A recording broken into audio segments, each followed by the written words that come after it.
황동현의 시선집중과 함께하고 계시는 지금 시각 8시 13분 지나고 있습니다. 미세먼지로 인한 대기오염, 사람들의 건강에 치명적이라고들 이야기를 합니다. 이 경자년 새해 벽두부터 달갑지 않은 미세먼지가 또 전국의 하늘을 뒤덮었는데요. 정부가 미세먼지 위기관리 매뉴얼을 지난해 10월에 발표를 했고요. 또 제정을 해서 발표를 했고 그 이후 최초로 저감 조치가 발령이 된 겁니다. 이렇게 미세먼지 비상 저감 조치가 발령이 되면 어떤 조치들이 구체적으로 일어나는지, 취하게 되는지, 그리고 또 이 미세먼지가 우리 건강에는 근본적으로 어떻게 위협이 되는지에 대한 이야기 오늘 다시 한번 정리를 해보겠습니다. 전남대학교 조성영 환경공학과 교수 연결합니다. 안녕하세요, 교수님. 예, 안녕하십니까. 지난 주말에 광주에 미세먼지 첫 비상 저감 조치가 내려졌는데요. 이렇게 비상 저감 조치가 내려지게 되는 어떤 이유, 조건이 있을 것 같습니다. 그 부분부터 먼저 한번 짚어주세요. 예, 그 비상 저감 조치는 공기 중에 고농도 미세먼지가 이제 일정 기간 지속될 경우에 내리는 조치로서 한 3가지 경우에 해당됩니다. 첫 번째로는 당일 오후 4시까지 초미세먼지 농도가 1m 3승당 50마이크로그램이 초과하고 다음날 24시간 평균 농도가 50마이크로그램 퍼 메타 3승이 초과하는 것으로 예상될 때 내려지고요. 두 번째로는 이제 당일 오후 4시까지 그 PM2.5 주의보나 경보가 발령되고 다음날 24시간 평균 농도가 50마이크로그램 퍼 메타 3승이 초과할 것으로 예상될 때. 마지막 세 번째로는 다음날 PM2.5 농도가 75마이크로그램 퍼 메타 3승이 초과될 것으로 예상될 때 실시됩니다. 결국은 우리들이 이야기에는 미세먼지 그리고 초미세먼지 농도가 짙어지면 이런 저감 조치가 내려진다, 이렇게 좀 이해를 해도 되는 거죠? 예, 그렇습니다. 이렇게 조치가 발령이 되면 어떤 변화들이, 이전과 이후는 어떤 차이가 생기는 거죠? 예, 그 미세먼지는 주로 우리 인간에게 눈이나 호흡기 그리고 이제 피부 등을 통해서 영향을 주는데요. 첫 번째로 눈에 주는 영향으로는 느껴지는 바로 가시거리가 흐려지고 눈이 가렵다거나 충혈되고 이물감이나 눈곱 등의 증상이 이제 발생됩니다. 또 호흡기에는 이제 목의 통증을 느끼거나 기관지염 등이 발생되고 노약자들에게는 특히 호흡 곤란 등의 증상들이 나올 수 있습니다. 네. 그리고 네네. 심한 경우에는 심혈관 질환까지도 이제 예상할 수 있겠죠. 그런 부분들 때문에 미세먼지를 줄이기 위해서 저감 조치가 발령이 되는 것 같은데요. 그렇게 되면 이 저감 조치가 발령되면 이전과 이후 어떤 변화들이 생기는 겁니까? 구체적으로 저감을 해야 될 대상들이 있을 것 같거든요. 예, 저감을 하기 위해서 이제 조치가 발령되면 첫 번째로 이제 행정기관이나 공공기관에서는 바로 교통 이부제를 실시하고요. 네. 그다음에 이제 공공기관 주차장들은 이제 일단 일시적으로 폐쇄됩니다. 이제 공용 주차장은 이제 제외되지만, 그리고 배출가스를 많이 뿜어내는 5등급 차량 등은 이제 운행에 제한을 두게 되고, 공사장에서 하는 이제 공사들은 기간을 단축하거나 이제 휴업을 하는 그런 조치를 발생하게 되고요. 대기오염 물질을 뿜어내는 이제 생활 소각장이나 아니면 미세먼지 배출하는 시설들, 이런 것들은 이제 조업을 중단하거나 잠시 하향 조치하게 됩니다. 네. 실질적으로 이 미세먼지를 줄이는데 이런 저감 조치가 발령이 되면 꼭 조치가 취해지면 효과가 좀 있습니까? 일시적으로 고농도가 일어나기 때문에 이런 조치들을 취하게 되면 잠시 진정이 되고 그 다음에 이제 안정화 조치를 취하게 됩니다. 그 상황을 순간적으로 그런 미세먼지의 농도를 줄이기 위한 조치지만 이것이 장기적인 그런 조치, 장기적인 해결책은 아니지 않을까라는 생각이 들거든요. 예.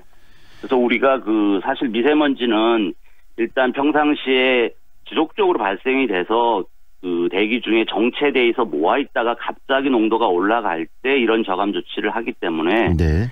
평상시에 미세먼지를 지속적으로 줄이는 노력이 이제 필요하다고 볼 수 있습니다. 그러면 미세먼지를 평상시에 지속적으로 줄이기 위해서는 그 원인에 대한 분석이 좀 정확해야 될 것 같은데 교수님 그 이야기도 좀 해주세요. 미세먼지가 발생되는 원인들은 어떤 것들이 있습니까?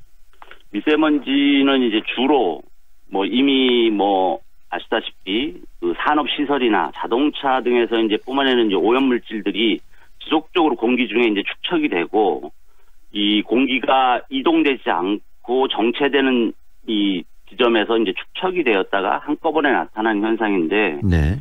현재로는 저희들이 이제 과학적으로 이제 지금까지 관리해왔던 누락됐던 배출오염들이 이제 주로 좀 많이 있습니다. 네.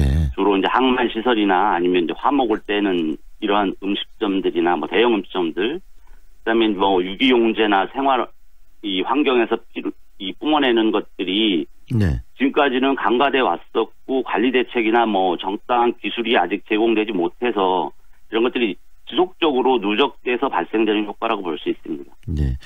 많은 분들이 중국에서 미세먼지가 이 바람을 타고 한반도로 넘어오기 때문에 일시적으로 그런 농도가 굉장히 진해진다라고 이해도 하고 그러는데 그게 전부는 아니라는 말씀인가요? 미세먼지는 발생되는 거는 이제 주로 국내와 국외로 나눠볼 수 있는데요. 국내에서 발생되는 것들이 약 한 50% 정도를 상회하고, 네. 중국에서 들어오는 게 한 30% 정도를 전후합니다. 네. 그런데 이제 중국에서 들어오는 것들은 바다를 건너면서 여러 가지 기후 현상들에서 이 변화되게 되고 2차 생성물을 만들기 때문에 굉장한 복잡한 메커니즘을 갖고 있고, 또한 이제 우리나라 해안선이나 지형에 따라서 여러 가지 위치로 변화해서 발생되기 때문에 딱히 그것만이라고 우리가 판단하기는 어렵습니다. 네.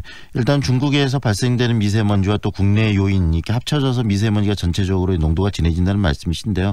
예. 이 중국에서 발생한 미세먼지의 유입 부분들은 또 외교 문제나 여러 가지 장기적인 과제를 통해서 풀어볼 문제고, 방금 이야기하신 것처럼 국내에서 발생되는 50%를 좀 줄이려는 우리 사회의 노력이 굉장히 중요할 것 같습니다.